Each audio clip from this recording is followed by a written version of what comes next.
All right. Jennifer asks, at what age will you allow your kids to have phones and access to social media?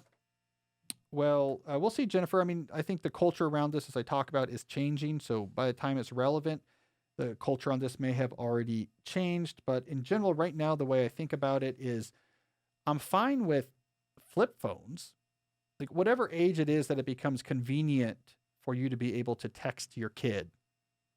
They're at sports practice and can you come pick me up? Or they want to text their friends, like, are you coming over today?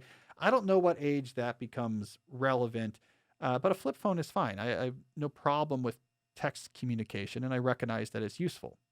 Giving a kid, however, access to a full smartphone where they have unrestricted access to the internet and social media, sanctioning your kid having social media accounts, I would say 16 at the youngest. 18 from the psychology perspective is probably better. Hey, when you leave this house, you do you, but nothing good is going to come from an adolescent brain having access to it. This doesn't make me popular among a lot of teenagers. However, as I've written before and talked about before, the culture is changing on this. I think the idea that teenagers should be using social media is something that we'll look back on 6 or 7 years from now and say that was not a good idea. Teenagers themselves are also increasingly turning on this. They have moved most of their socializing out of tools such as Snapchat and into instant messenger and text messaging.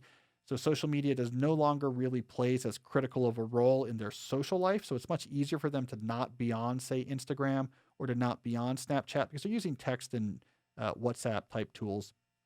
Now the role these tools play in young people's lives is increasingly more cultural and entertainment related.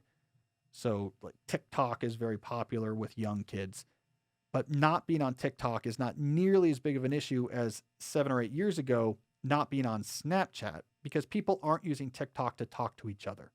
People aren't using TikTok to discuss with other people in their schools the party that went on or to see where people are going or to be plugged into a social scene. They're largely consuming content on TikTok.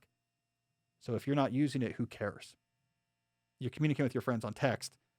They might be using TikTok. If you're not, what do you miss? There's some cultural theme that you don't know about. So I think things are getting better with that. But honestly, that is my read of the psychological literature right now is be very, very wary of giving the adolescent brain unrestricted access to social internet tools.